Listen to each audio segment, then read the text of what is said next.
Hello there, I'm Anna. Thank you for hitting the play button so we can sit down together in today's episode of Simple English Daily. Have you ever found yourself in this situation? You've just finished a long, tiring day at work, and you walk home telling yourself that tonight, you're going to spend an hour studying English. You open your grammar book or launch a vocabulary app. But after just 5 minutes, a wave of boredom washes over you. The letters start dancing on the page, your eyelids grow heavy, and your mind screams for rest. But then, something strange happens. You decide to close the book, pick up your phone, and open TikTok or Facebook. And boom, like magic, the fatigue vanishes. You can scroll, watch, and laugh for 2 straight hours without feeling sleepy, right until 1 a.m. Why is there such an injustice? Why does your brain reject knowledge but open its arms to mindless short videos? Many people would say, it's because you're lazy, or because you don't have enough willpower. But Anna is here to tell you a completely different truth. The fault doesn't lie in your willpower. The fault lies in your brain chemistry. Deep inside your skull, there is a powerful chief executive called dopamine. It's not simply the happiness hormone we often hear about. It is the hormone of desire, of the hunt, and of expectation. Dopamine is what makes you crave a sweet milk tea, what makes you anxiously wait for a like notification on Facebook, and it's also what is currently starving your English learning journey. In this special long-form podcast today, Anna won't just teach you how to learn English.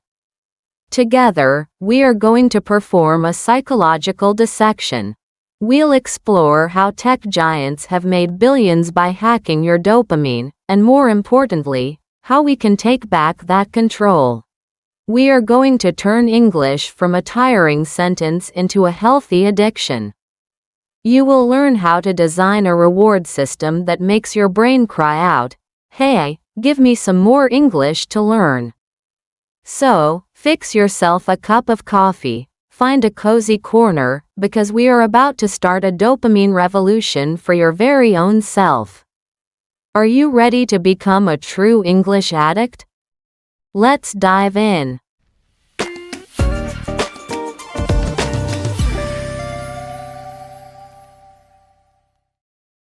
To truly master English, we must understand the invisible manager controlling our every decision from behind the curtain of consciousness. Imagine your brain not as a logical computer, but as an ancient system designed for survival. Within this system, dopamine acts as a kind of neural currency. Many of us still mistakenly believe that dopamine is the reward the brain grants us after we achieve a goal, like the feeling of joy when receiving a certificate or eating a delicious cake. But in reality, modern neuroscience research has revealed a much more shocking truth. Dopamine is actually the hormone of anticipation. It isn't released when you eat the cake. It's released most intensely the moment you see that fragrant, freshly baked cake and imagine its sweetness. It is the fuel that drives you to stand up, walk over, and claim the reward. This is the crucial point that makes English a loser in the battle for your attention. Look at how social media or video games operate. They are designed based on a mechanism called variable rewards. Every time you swipe on TikTok, you don't know what the next video will be. This uncertainty stimulates the brain to release dopamine continuously because it is always in a state of waiting for something exciting to happen. That's why you can scroll through your phone for hours without getting bored. Because your brain is caught in a loop of chasing these micro-bursts of excitement. Meanwhile, look back at the way we traditionally learn English. When was the last time you felt a surge of desire when opening a grammar book? Almost never. Because in the eyes of the brain, English is a reward that is too far away. You have to study for months to understand a movie, and years to communicate confidently. When the reward is too far in the future, the brain views it as a bad investment and cuts off the dopamine supply immediately, replacing it with feelings of fatigue and sleepiness to prevent you from wasting energy. Furthermore, we must face a concept called baseline dopamine.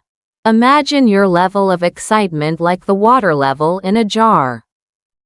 When you consume cheap dopamine like social media, sweets, or high-drama movies, this water level rises very high, creating spikes.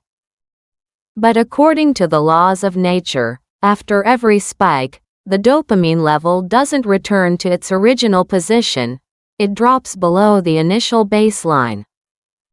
This is why, after a few hours of entertainment, you feel empty, sluggish, and completely demotivated. When the brain is in this crash phase, any activity requiring focus, like learning English, becomes incredibly painful. English isn't hard because of its structure or vocabulary, it's hard because your brain is in a state of saturation and exhaustion. It's like eating a jar of pure honey and then having someone hand you an apple. The apple is naturally delicious, but your taste buds at that moment will find it bland and tasteless.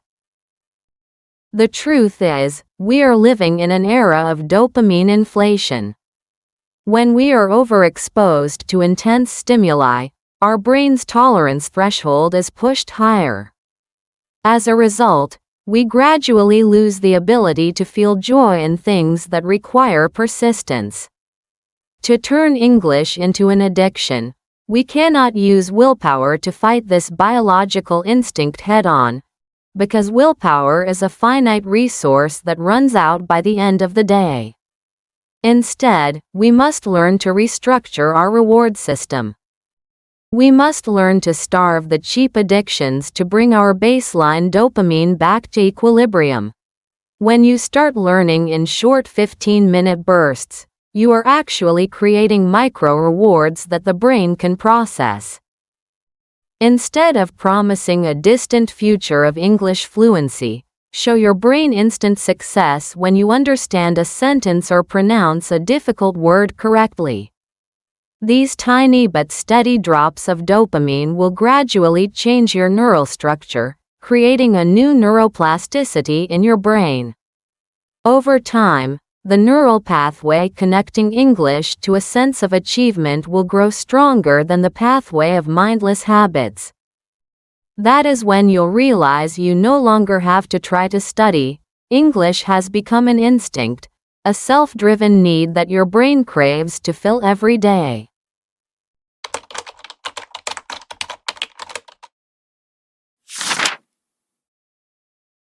Once we understand how dopamine works, the question is, how do we redesign English to make it as captivating as a video game or an action movie? The answer lies in the art of gamification, applying game elements to real-life activities. Think about why someone can sit for hours just to level up a virtual character. It's because they always have a clear goal, a progress bar, and, most importantly, instant rewards. To turn English into a healthy addiction, we must learn to break down the Mastering English roadmap, which is often vague and distant, into micro-quests. Instead of forcing your brain to stare at the Everest of fluency, show it milestones just a few steps from the base. When you finish 5 minutes of active listening using the 5-5-5 formula, it's not just studying, consider it a level up. Every new word you actually use in real life is a rare loot item you've collected for your treasure chest. When you view learning as a series of winnable missions, your brain begins to secrete dopamine steadily, creating a gentle sense of euphoria every time you complete your daily 15 minutes. Another key factor in gamification is the short feedback loop mechanism. In games, when you defeat a monster, you see your experience points jump instantly. In traditional English learning, feedback is often painfully slow, sometimes months after an exam. To hack dopamine, we need to create instant feedback for ourselves. This could be as simple as marking a bright red X on a calendar to track a successful streak. The presence of consecutive X's creates a fascinating psychological pressure known as the fear of breaking the chain. When your streak reaches 10, 20, or 30 days, your brain releases dopamine not just from learning, but from the pride of maintaining discipline. At this point, English is no longer a burden, it becomes a battle to protect your achievements.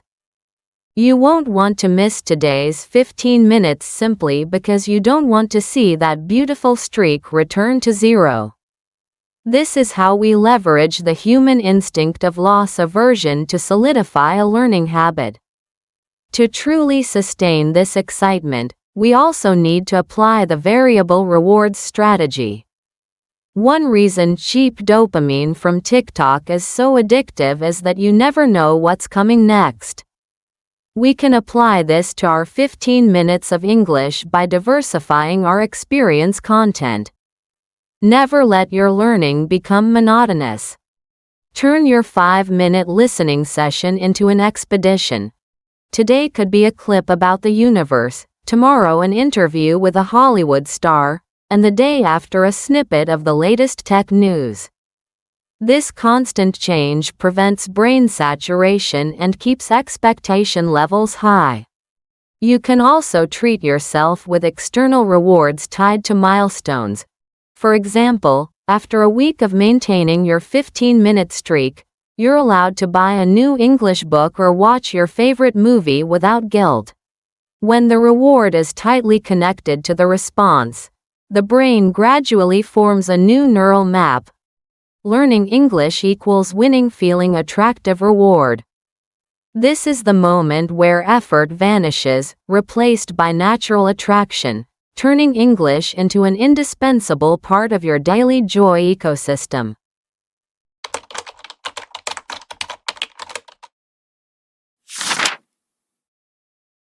To truly turn English into a healthy addiction, we cannot just sit around and wait for the brain to change itself. We must actively intervene in its operating system through 3 practical strategies that I call micro wins, dopamine fasting, and habit pairing. First, let's talk about the incredible power of micro wins. Do you know why many people fail within the very first week of learning English? It's because they set goals that are too grand, overwhelming the brain and sending it into a state of freeze. When the goal is, I must be fluent in communication, your brain sees a towering mountain and secretes cortisol, the stress hormone, instead of dopamine. The micro-wins strategy reverses this by shrinking the goal until it's impossible to fail. Instead of promising to study for an hour, just promise to listen for exactly 5 minutes. When you complete those 5 minutes, your brain registers a signal, I did it. This sense of success, however small, still triggers enough dopamine to create momentum for the next day. This is known as the win effect in psychology. Every time you win a small battle, your brain's structure changes to give you the capacity to win bigger ones. Never underestimate 15 minutes. Those 15 minutes are the stimulant that makes your brain believe, I am a person who is good at English. The second strategy is perhaps the most challenging but yields the most explosive results: dopamine fasting. As I shared earlier, if your brain is already saturated with intense stimuli from social media or video games, English will always be the underdog. To fix this, you need to create blank space for your brain. Try spending at least 30 minutes before your 15-minute English session without touching your phone, watching videos, or consuming any cheap dopamine. When you bring your brain to a state of being slightly bored, your dopamine threshold drops. At this point, an English podcast or a short news clip becomes 10 times more interesting and engaging. You are creating an environment where English becomes the primary source of entertainment rather than an obligation. Remember, to enjoy a good meal, you need to be a little hungry. To be excited about English, you need to keep your brain hungry for stimulation by avoiding the junk. Finally, there is habit pairing, a top-tier technique to borrow power from existing habits. Our brains are very lazy when it comes to establishing new neural pathways, but they are experts at traveling old ones. So, why not sandwich English between activities you already love or do habitually? I call this the parasite method. For example, only allow yourself to listen to your favorite English playlist while cleaning the house, or only listen to the Simple English Daily podcast while sitting on the bus to work. By attaching a need-to-do action, learning English, to a want-to-do or must-do daily action, you are borrowing the existing dopamine flow of the old habit to nourish the new one. Now, the brain no longer feels resistance because it understands, it's house cleaning time, which means it's time to hear those interesting stories in English. These 3 strategies don't work in isolation. They form a mutually supportive ecosystem, helping you build a fortress of discipline where effort has been entirely replaced by intelligent design.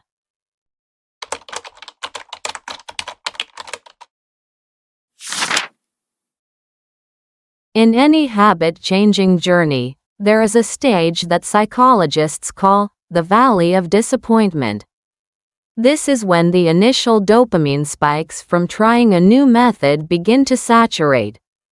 Your brain has grown accustomed to the dosage of 15 minutes a day, and it starts demanding more, or worse, it starts to get bored.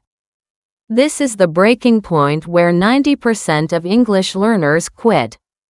They mistakenly believe they've lost their motivation, but the truth is they are simply experiencing a natural biological mechanism: adaptation. To overcome this stage, we need to shift our strategy from chasing excitement to building an identity through a technique called reframing. Instead of telling yourself, "I have to study for 15 minutes, start asserting, "I am a lifelong English learner."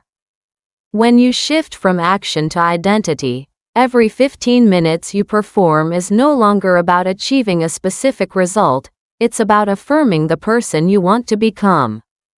A person whose identity is a language lover doesn't ask, "Am I in the mood to study today?" They simply do it because that is what people like them do every single day. Besides changing your mindset, we need a more powerful tool to trigger new flows of dopamine: the power of social recognition. Humans are social creatures, and our brains release a potent happiness cocktail of oxytocin and dopamine when we are recognized by others or feel we belong to a group. The plateau often happens when you study alone in the dark. Break it by bringing your English into the light. Join a community, like our Simple English Daily community, and share your 15-minute streak. When you receive a word of encouragement, a like, or simply see others persisting just like you, your brain receives a fresh surge of energy. This connection helps you realize that you are not alone in that valley. At this moment, discipline is no longer about grit and white-knuckling. It's an honorable promise you make to yourself and your community. A final technique to refresh your dopamine system during this stage is optimal challenge. A game becomes dull if it's too easy. If your current 15-minute podcast sessions have become too familiar, your brain goes into autopilot and stops releasing dopamine. Proactively push the difficulty level up a notch. Try listening at a faster speed, or transition from active listening to internal monologue on that topic. When you find the intersection between your existing skills and a new challenge, the state of flow, your brain will feel that excitement once again. Remember, the plateau is not a sign to stop, it's a sign that your brain is ready for the next level. Instead of seeing it as a wall, see it as a rest stop where you refuel, check your engine, and prepare for the next leap in proficiency. Discipline isn't doing something forever with the same emotion. Discipline is the willingness to keep walking even when the emotion has temporarily subsided, so that you may receive the greatest reward: the total transformation of your character.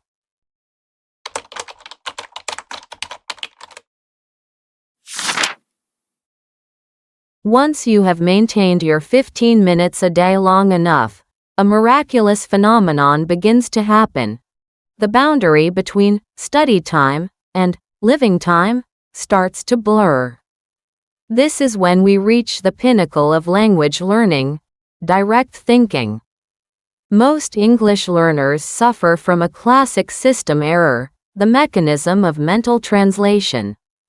When hearing an English sentence, the brain takes several seconds to convert it into their mother tongue, find the answer in that language, and then translate it back into English to speak. This multi-step process not only slows down communication but also consumes a massive amount of brain energy, making you feel exhausted quickly. To break this barrier, we must use our 15 minutes a day as a laboratory to train our unconditioned reflexes. Instead of consuming knowledge passively, turn your 5-minute monologue into a training exercise for the Broca's area, the language center, in your brain. Practice connecting vocabulary directly to images and emotions, rather than connecting them to their mother tongue equivalents. When you see a tree, let the word tree pop up instantly as an instinct, instead of passing through a translation station. Training this direct thinking is like installing a new programming language for your processor. Within those brief 15 minutes, set a strict rule: the no mother tongue zone. When you are in your 5 minutes of active listening or 5 minutes of shadowing, try to feel the sounds, the rhythm, and the speaker's emotions. Don't try to understand every word logically. Let your brain bathe in the flow of the language. When you repeat this action enough, your brain begins to recognize a pattern.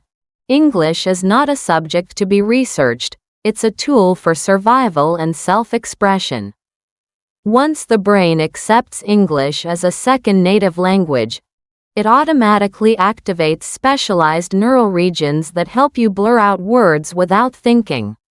That is the moment of freedom, when you no longer feel like you are speaking a foreign language, but are simply expressing your own thoughts.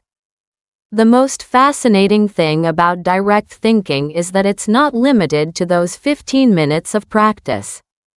Once this operating system is activated, it begins to run in the background of all your daily activities. You'll find yourself naming objects around you in English subconsciously while cooking, or having short thoughts in English while waiting at a red light. This is the state of Englishizing your life without effort. 15 minutes of focused daily practice acts as a catalyst to maintain the sharpness of your synapses. It keeps the brain in a combat-ready state. When direct thinking becomes a habit, you will realize a happy truth: you no longer have to strain to be good at English, because English has become a part of how you perceive the world. You aren't just learning English, you are living with English.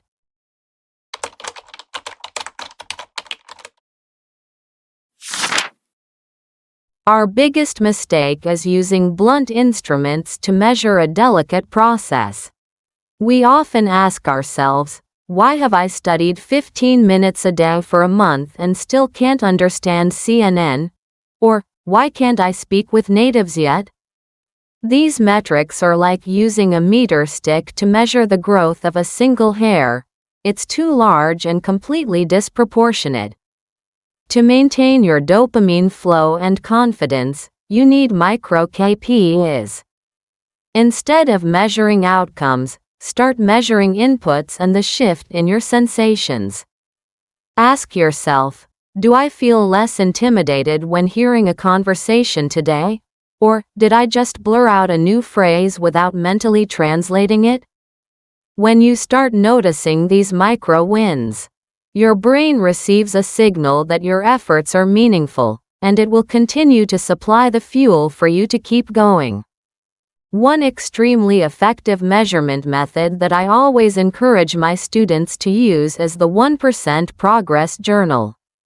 Once a week, take 5 minutes to write down your moments of excitement. It might be when you're watching a movie and happen to catch a phrase you just shadowed in your 15-minute session this morning. Or perhaps it's when you realize you no longer get a headache when listening to English. These subtle shifts in attitude and cognitive comfort are the most accurate indicators that your synapses are being restructured. Remember, comfort is the precursor to fluency. If you find yourself becoming increasingly comfortable with the sounds of English, you are on the right track. Furthermore, use the comparative recording tool. Record a 5-minute monologue on your very first day and save it. After a month of your 15-minute revolution, record yourself again on the same topic. When you listen back to both, you will be amazed by the change in your rhythm, intonation, and self-assurance. Progress in English doesn't happen in a straight line. It occurs in leaps after long, steady plateaus. Measurement isn't about creating pressure. It's about providing ironclad evidence to your brain that my master's efforts are paying off. Once you hold this evidence, you possess a powerful intrinsic motivation that helps you sail through any period of boredom or busyness.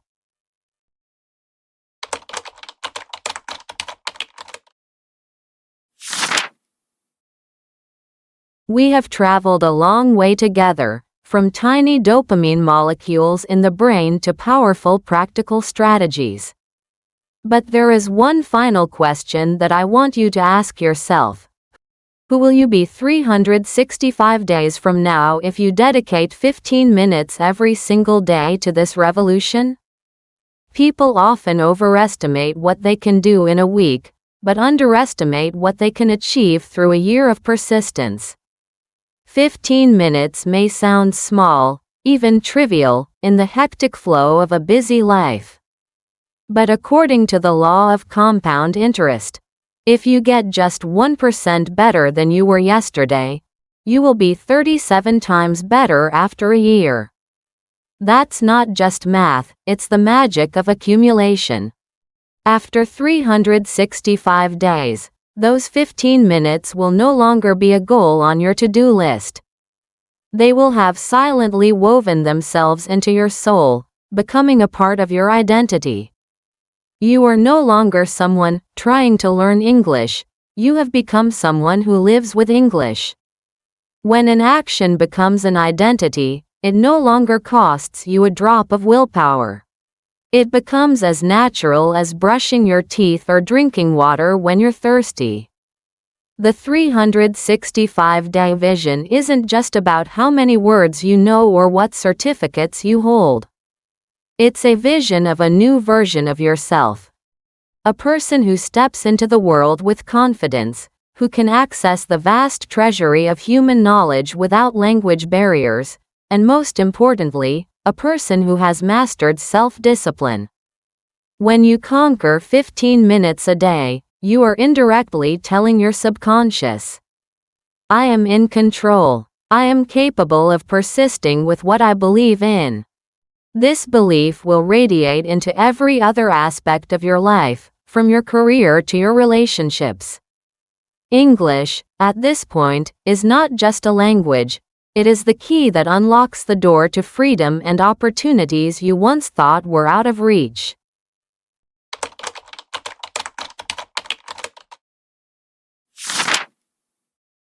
My dear friends, today's podcast episode is coming to a close, but your journey in the 15-minute revolution has only just begun. I know that out there, life will continue to be hectic, deadlines will still loom, and the temptations of cheap dopamine will always be waiting to pull you back. But whenever you feel like giving up, remember why you started. Remember that your brain is a miracle, and you have the power to redesign it.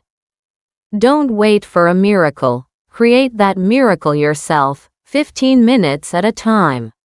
Don't seek perfection, seek persistence.